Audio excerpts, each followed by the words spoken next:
couple of skiffs ahead, dead ahead. Another American-flagged ship has been attacked by Somali pirates. The ship's owner More said trouble vessel on the was open sea. Somali pirates hijacked another vessel last Overpowered by armed pirates, Salim surrendered. Somalia's pirates are well armed and determined. He and his crew spent the next 20 months living in difficult Four raw other ships were conditions. hijacked Tuesday, 60 hostages taken in all.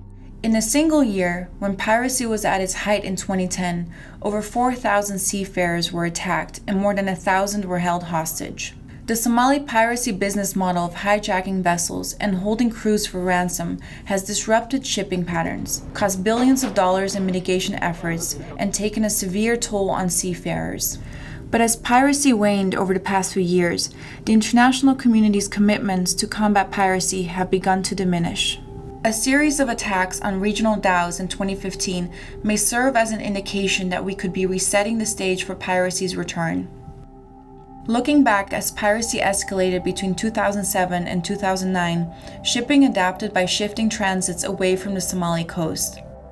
By 2009, the traditional shipping lane along the East African coast through the Mozambique Channel had disappeared.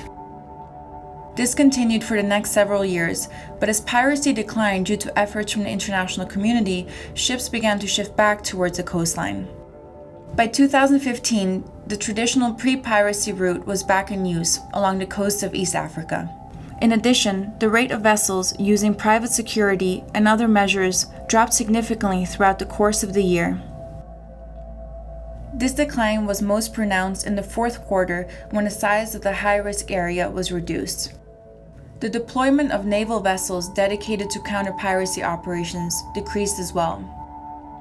However, in 2015, at least 9 merchant vessels, 5 dhows, and 1 fishing vessel reported being approached or attacked by Somali pirates. The 5 dhows were all successfully hijacked by pirates. In November, it was reported that the MV Muhammadi had been hijacked, and the nearby FV Mook Andaman 028 was reportedly attacked as well. These attacks occurred well within the newly re-established shipping lane. While several regional Somali coast guards possess a minimal operative capacity, they are unable to patrol the Somali EEZ or mount an effective response to an attack outside their operational range. The international community's efforts to combat piracy have diminished, and recently there have been successful attacks on dhows. These may serve as vital early warning signs that the stage is being reset for Somali piracy to return.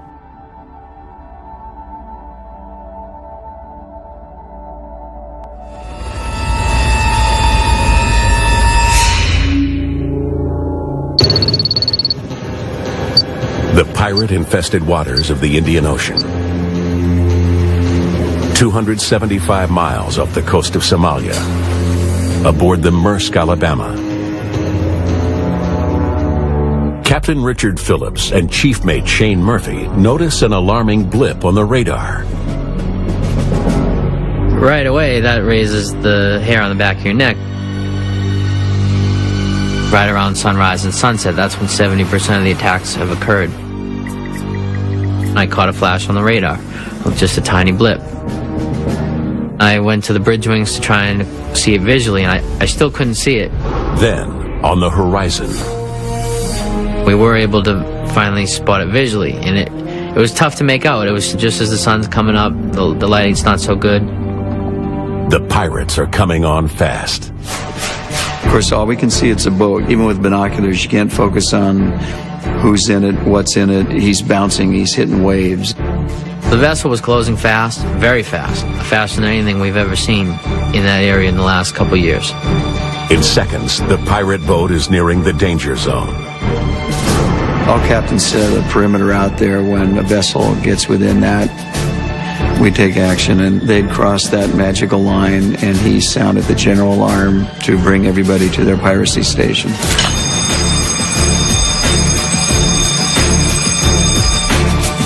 The boat is inside the 1-mile perimeter and approaching fast. The vessel zooms past the Maersk, then doubles back to pull along the left side of the ship and match its speed. And it was just a real helpless feeling, because you're just watching this boat coming at you, and it's closing at a phenomenal rate. So that inevitability sinks in that this is going to happen. The Maersk's deck is low to the water, just 20 feet, making it easy for the pirates to throw up a grappling hook. In just 5 minutes, the pirates are climbing aboard the Maersk. The alarm started sounding. It's like kickoff at the Super Bowl. I was just yelling through the passageways, telling everybody, this is it, this is real, they're coming. I could start hearing the captain over the PA saying that we have pirates alongside, shots have been fired. I heard bullets pinging off the outside of the house. Once I heard that, I knew we were in trouble. I was somewhere between fear, panic, and anticipation, the adrenaline rush. It was almost surreal, the real case scenario, and we were living it. 10 minutes after the radar blip, I heard over the PA that pirates are aboard the ship. They are aboard this ship.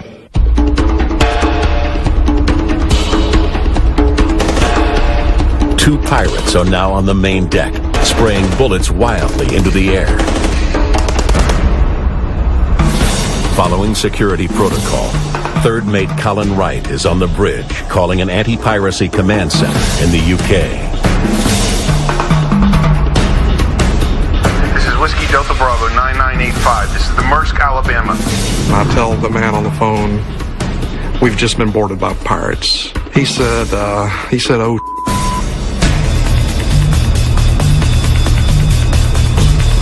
Seconds later, a sailor's worst nightmare. Get off the ship! Get off the ship! Get off the ship! Get off the ship! Get off the ship now! Get it off now!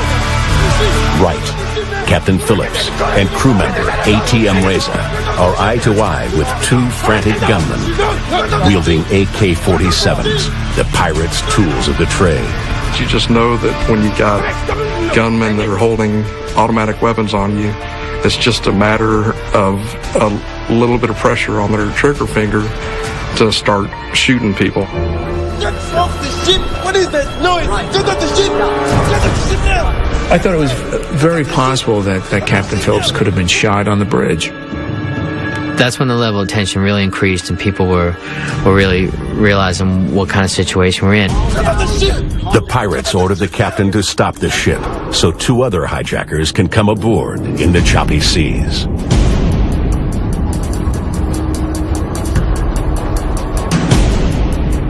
With 4 pirates now aboard, their first order of business is finding out where the Maersk is from. Captain Phillips told them it's a USA vessel, and once they found out it was a US flag vessel, they all celebrated. They were so excited to find out that they had gotten a USA ship. Each American life means an even bigger payday. They've hit the lottery.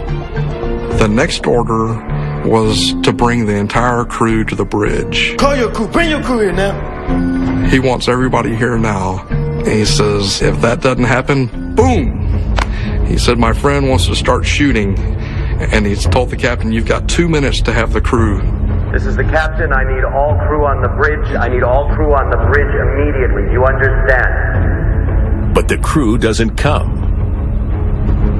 We knew that it was just a delaying tactic, because not one time did he give the all-clear password that we'd established. But how long could they delay? Do you understand? I need all crew on the bridge. This is urgent. And then it got down to a minute, and nobody had come. And I'm thinking, when he starts shooting, he's going to shoot me.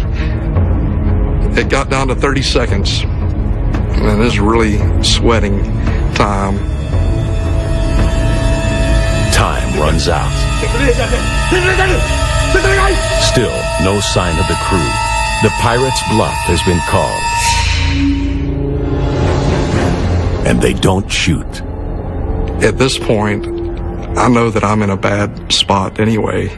At the best, I could be spending a couple of months in Somalia, hoping that the shipping company will pay a ransom for us. At the worst, I could be killed.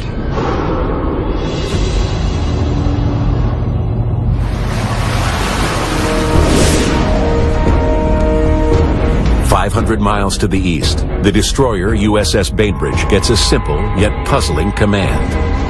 Turn around and head east as fast as possible. Not a drill. This is not a drill. 4 armed pirates have stormed the Maersk, Alabama, off the coast of Somalia. They hold Captain Richard Phillips and 2 crew members at gunpoint on the bridge. Their lives in the hands of violent, agitated gunmen. But the remaining crew put a plan in place. Following training procedure, most of them head deep into the belly of the ship. Here, a safe room offers protection from the pirates. Also, below deck, a secret weapon.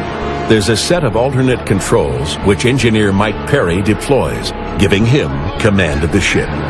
Instantly, I took control away from the bridge for the main engines and called my first engineer to take control of the steering. Perry launches an ingenious counterattack. And I ordered the first engineer to keep swinging the rudder, port to starboard, to try to swamp their boat. Wagging the stern creates an undertow, sucking the pirates' boat underwater. Now, the pirates have no ride home. While 14 crew members remain in the safe room, 2 creep outside, ready to fight back. I would either die fighting, or I would end my life at my own hand before I would allow myself to be captured. Shane Murphy is perched inside the crane control room with a bird's eye view of the bridge and the pirates. You know, I've always tried to be a man of action. I've always tried to have a plan, and immediately started to enact that plan. In the engine room, Chief Engineer Mike Perry stays at the controls. To win this battle, he needs to confuse the enemy. So I turned the whole ship black. I wasn't going to sink the ship, but I was not going to let them be able to use it in any way. We never surrendered the control of the ship. The lights went out on our call, not theirs. Of course, once they turn everything black, the emergency generator starts, brings on emergency lighting, which say every 4th or 5th light's on. I didn't even want them to have that. But there's a problem. Mike needs to kill the emergency generator, but it's on the main deck, in full view of the pirates. In my mentality, these people are gunmen. They will kill somebody. Українського капітана звільнено з піратського полону в Нігерії. Стан здоров'я нашого співвітчизника. Piracy on the high seas seems to be a booming criminal business, especially in the area off Nigeria. On February 3rd, 2015, Maltese-flagged supertanker MT Calamos was attacked by Nigerian pirates while anchored in territorial waters near an oil terminal off the coast of Nigeria. During the attack, one of the Calamos' officers was shot and killed. 3 other crew members were kidnapped and taken inland, where they were held for ransom for 3 weeks. The Calamos incident was one of 54 total piracy incidents that occurred in the Gulf of Guinea in 2015. Its 25 crew members represent a small fraction of the 1,225 total seafarers subjected to incidents of piracy throughout the year. To date, not a single perpetrator has been prosecuted for these crimes. Despite recent efforts by coastal states in the Gulf of Guinea to increase their naval capacity, resulting in a few high-profile arrests, they have failed to establish effective systems for prosecution. As in the case of the MT Calamos, this allows criminals to go free even after incidents of extreme violence. This lack of legal follow-through allows pirates in the region to act with impunity and limits incentive for industry to report incidents that occur. According to the International Maritime Bureau, up to 70% of piracy incidents in the Gulf of Guinea go unreported. Even with the limited progress that has been made toward combating piracy in the region, there is still no justice for the seafarers who have fallen victim to pirates. Without effective legal mechanisms to bring maritime criminals to trial, piracy will continue to fester in West Africa.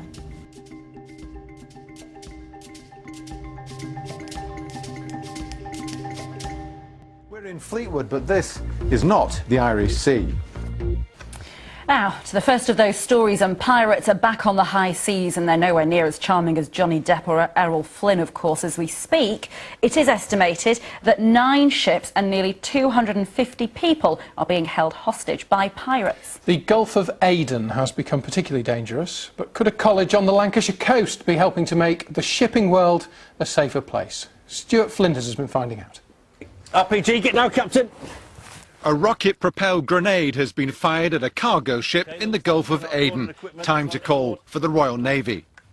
Coalition warship Liverpool, Coalition warship Liverpool. This is MT Fleetwood, over. This is an exercise at the Blackpool and Fylde College, but it's not a game. Lee Barmforth has actually been on board a cargo vessel when it came under attack from pirates. The cargo was 500 metric tons of explosives. On that particular occasion, we had a coalition helicopter above the vessel within probably about 18 minutes. And did that frighten them off? It did frighten them off. The simulator shows the pirates closing in. The timing of the course couldn't be better.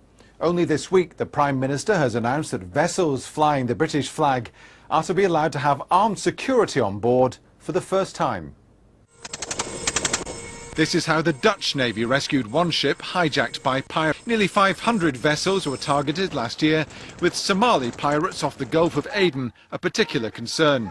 This course will help protect crews from all over the world. Our intention with this course is to make sure that the people that are out there doing this job, the Sea Marshal's job, the protection of the vessels, are fully aware of their own safety, the crew's safety, the necessity for formalised procedures. They're aborting the attack. OK, Captain. Can you stand up now? OK. A helicopter from a nearby warship has come to the rescue. Pirates are in retreat. This Lancashire college hopes to provide happy endings in real life too. Stuart Flinders, BBC Northwest Tonight.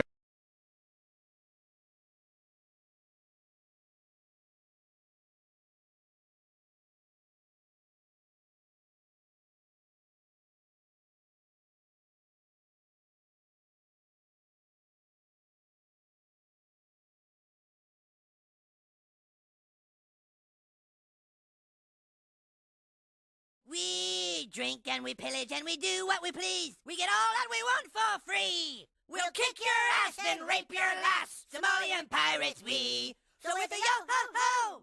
Yo-ho-ho. And with the yee-hee-hee. Yee-hee-hee. We take to the African Sea. We'll brave the squalls and bust your balls. Somalian pirates we. Somalian pirates we. We left our homes and we left our mothers to go on a pillaging spree. We'll cut off your ears and break your toes and make you drink our pee. And if you sail into our waters, you best hear this decree. We'll take your boat, set your ass afloat. Somalian pirate we. Nice, with the yo-ho-ho, yo-ho-ho, and a tricky laddie-doo. Tricky laddie-doo. We'll shoot you in the face with glee. Okay, let's stop there for a minute. Remember on trick-a-lottie-doo, that's a lottie-doo? Okay, really need you guys to enunciate the lottie. So let's go from bar 14. We'll pick up after the quarter rest. Ike? Somalian pirates we. Better! With the yo-ho-ho, yo-ho-ho, and a tricky laddie-doo. Tricky laddie-doo. We'll shoot you in the face with glee. Then we'll cut off your cock and feed it to a croc. Somalian pirates leave. Somalian pirates